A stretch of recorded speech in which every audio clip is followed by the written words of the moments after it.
ইস মুভিতে যে বন্দুকটা দেখছেন বড় সড়ো বিশাল বড়, ওটার সাথে কিন্তু এটা কম না। মানে ওই জিনিস চালানো যাবে এটা দিয়ে, বুঝেন নাই তো? আরে প্রজেক্টর, আপনি চাইলে হ্যাঁ এটাতে বিশাল বড় স্ক্রিনে মুভি দেখতে পাবেন। আই মিন 150 ইঞ্চ সাইজ করেও চাইলে এই ছোট্ট প্রজেক্টরটা দিয়ে মুভি দেখতে পারবেন। বিশ্বকাপ যত কাছাকাছি চলে আসতেছে, মানুষজনের প্রজেক্টর কেনার একটা হিড়িকও বাড়ছে। এটা খুব স্বাভাবিকভাবেই হয়, প্রতি বছরই আমরা দেখি, এবারেও দেখছি। তবে সবাই চাচ্ছে একটু কম দামের মধ্যে আমি কোনো একটা প্রজেক্টর কিনবো, বাট সেটার কোয়ালিটি ভালো হতে হবে, যাতে 4K ভিডিও চলে, ফুল এইচডি সাপোর্ট থাকে, এমনকি সেটা একটা ভালো ব্র্যান্ডের হয়। আজকে আমরা কথা বলছি কিউবিক HY320 নিয়ে। এই জিনিসখানা, এই যে জিনিসটা খুবই পোর্টেবল, খুব বেশি বড় না, যে কোনো জায়গায় এভাবে সেট করে রাখা যায়। একদম এর সাথে একটা স্ট্যান্ড রয়েছে, কোনো একটা টেবিলের উপর রাখলেই চলে, খুব বেশি দূরে রাখার প্রয়োজন পড়ে না। অনেক প্রজেক্টর রয়েছে কম দামের মধ্যে, বিশেষ করে যেগুলো বেশ দূরে রাখতে হয়। এইটা কিন্তু অনেক দূরে রাখার প্রয়োজন পড়ে না, ওগুলো চাইতে প্রায় 1.5-2 ফিট বা 3 ফিটের মতো কম জায়গা নেয় আর কি, তুলনামূলকভাবে।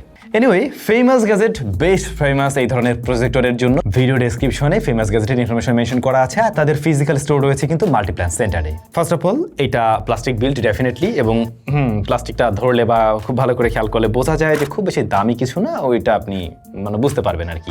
তবে এইটার যে স্ট্যান্ডের জায়গাটা, এইটা আবার মোটামুটি বেশ টাইট ফিট আছে, এটা ওকে। রিয়ার প্যানেলে বেশ কিছু প্রয়োজনীয় পোর্টস এন্ড বাটন দেখবো। ফার্স্ট অফ অল আমরা এসি ইনপুট লাইন দেখছি, তারপর HDMI পোর্ট রয়েছে একটা আউটপুট, দেন আমরা এখানে অডিও আউটপুটের লাইন দেখবো, তাছাড়া USB আপনি কানেক্ট করতে পারবেন এখানে একটা, আর হ্যাঁ পাওয়ার বাটনটা রয়েছে। আধুনিক প্রজেক্টরগুলোতে আপনারা দেখেছেন যে অটো ফোকাসিং সিস্টেম থাকে বা কিস্টোন কারেকশনটা অটোমেটিক হয়, এটার ক্ষেত্রে আমরা দেখছি vertical auto Keystone correction support করছে। সো এইখানে আপনাকে খুব একটা প্যারা খেতে হবে না। আর অন্যদিকে ম্যানুয়ালি আপনি হরাইজন্টাল কারেকশনটা করতে পারবেন, কিস্টোন প্লাস হচ্ছে ম্যানুয়াল ফোকাস দুটোই কিন্তু এখানে রয়েছে।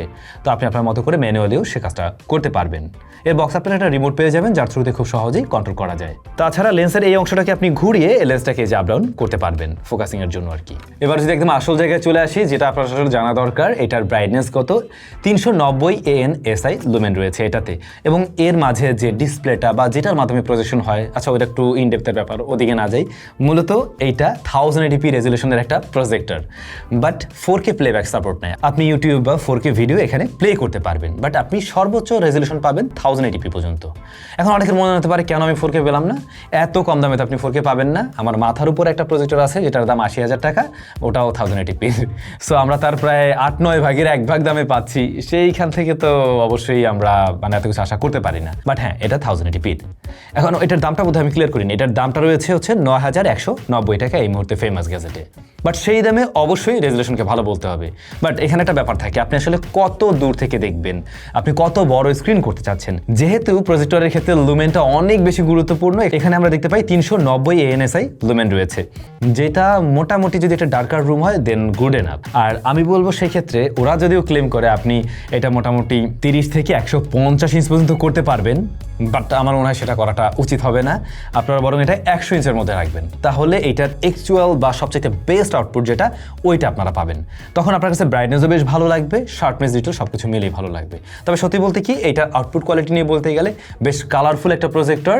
আমরা মানে 9,000 টাকার মধ্যে এটার কালার নিয়ে সন্তুষ্ট আছি। তবে আমি আবারও বলবো, রুমটা একটু ডার্ক রাখতে হবে, ডে লাইট কন্ডিশনে ওর রেজাল্ট নিয়ে আপনারা সন্তুষ্ট থাকবেন না।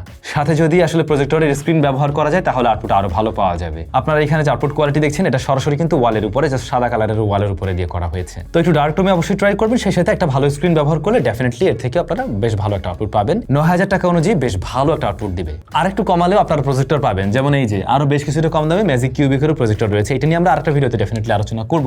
বাট 5-7 হাজার টাকায় আপনারা দেখবেন নন ব্র্যান্ডের কিছু প্রজেক্টর পাওয়া যায়, ওগুলোর কাছে না যাওয়াটার জন্যই আমি বলবো আসলে ওগুলো ভালো কিছু হয় না। ভাই, আপনার পকেটে যদি বাজেট থাকে তাহলে এটাও কিনেন না, আরো ভালো কিছু কিনেন।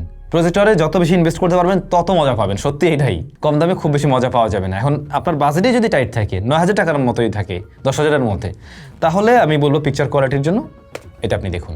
তবে শুধুমাত্র পিকচার কোয়ালিটি দিয়ে তো হবে না, আমি আসলে টানা লং টাইম রান করতে পারছি কিনা এবং নয়েজ করছি কিনা। হ্যাঁ, এর মাঝে ফ্যান রয়েছে যেটা একটু নয়েজ করে, তবে মুভি দেখার সময় বা যে কোনো ভিডিও আপনি যখন প্লে করবেন দেখবেন, সেই ক্ষেত্রে তো আপনি ডেফিনেটলি স্পিকারে আরও লাউডলি শুনবেন, তখন আসলে নয়েজের সাউন্ডটা কানে অতটা হিট করে না গিয়ে। আর হ্যাঁ, এটা মোটামুটি হিট জেনারেট করে। কখনো চলন্ত অবস্থায় বন্ধ হয়ে আমি যেতে দেখিনি যে মানে হঠাৎ করে অফ হয়ে যাচ্ছে কিনা, ওভারহিট হয়ে এরকম কোনো কিছু না, এই জাতীয় কোনো আমরা প্রবলেম ফেস করিনি। এটা একটা কম দামি প্রজেক্টর, মানে এই না যে বাইরে থেকেই সব কিছু আপনাকে ইনপুট দিতে হবে, নো, এটার মাঝে ইনবিল্ট অ্যান্ড্রয়েড সিস্টেম রয়েছে, অ্যান্ড্রয়েড 11 এটা রান করছে। তো আপনি অবশ্যই অ্যান্ড্রয়েড টিভির যে অপারেটিং সিস্টেমটা দেখতে পান সেরকম একটা অপারেটিং সিস্টেমেই দেখবেন, এবং অ্যান্ড্রয়েড টিভির জন্য যে অ্যাপগুলো রয়েছে সেগুলো এখানে আপনি ব্যবহার করতে পারবেন। আপনি ইউটিউব থেকে শুরু করে নেটফ্লিক্স বা অন্যান্য অ্যাপ্লিকেশনগুলো এখানে ব্যবহার করতে পারবেন। তো এইটা অবশ্যই একটা ভালো বিষয় যে আমাকে আলাদা করে কোনো টিভি বক্স বা টিভি কার্ড কানেক্ট করার প্রয়োজন পড়ছে না। কিন্তু এখানে র্যামটা একটু কম রয়েছে, 1 GB র্যাম, যেটা এই সময় দাঁড়িয়ে অবশ্যই কমতির একটা কারণ, এবং যে কারণে ইউআইটা আপনার ওভারঅল একটু স্মুথনেস কম মনে হবে, একটু ল্যাগে লাগতে পারে, মানে একটু টাইম নেয়। ল্যাগ বলতে ল্যাগ দেয় না, বাট একটু স্লোর দিকে যে জিনিসটা আপনি ফেস করবেন। স্টোরেজ রয়েছে 8 GB, কিছু রাখার প্রয়োজন হলে রাখতে পারেন, যদিও এটা আমার মনে হয় ক্লিন রাখা ভালো। আমরা যখন কোনো একটা অ্যাপ থেকে আরেকটা অ্যাপে সুইচ করছিলাম বা সেটিংসের মাঝে ঘোরাফেরা করছিলাম, কিছুটা ডিলে আমি লক্ষ্য করেছি, এছাড়া কোনো প্রবলেম আমি ফেস করিনি।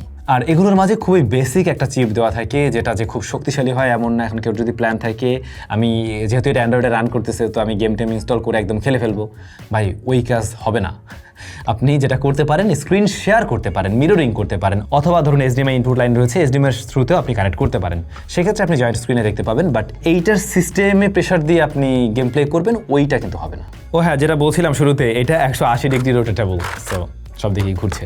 এখন এই প্রজেক্টরটা 9000 টাকার যে বিষয়গুলো আমার কাছে ভালো লাগছে সেটা হচ্ছে যে এটার পিকচার কোয়ালিটি নিয়ে সন্তুষ্ট থাকবেন, যেহেতু এটা ফুল এইচডির এই জায়গা থেকে।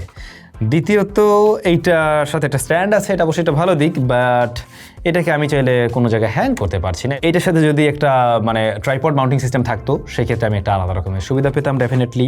প্রজেক্টরের সাথে যদি ইনবিল্ট একটা স্পিকার পাওয়া যায় দেন অবশ্যই সেটা ভালো বিষয়। হ্যাঁ, এখানেও রয়েছে 5 ওয়াটের একটা স্পিকার, বাট সত্যি বলতে এই স্পিকার কোয়ালিটি একদমই ভালো না, যা আপনাদের কাছে মোটেই ভালো লাগবে না। আমি রিকমেন্ড করব এর সাথে আপনারা আলাদা কোনো এক্সটার্নাল স্পিকার ব্যবহার করুন, তাহলে এত বড় স্ক্রিনের সাথে অ্যাকচুয়াল মজাটা পাবেন। 10-এর নিচে বাজেট থাকলে মার্কেটে অনেক প্রজেক্টর রয়েছে, এটা একবার দেখা উচিত হবে অবশ্যই।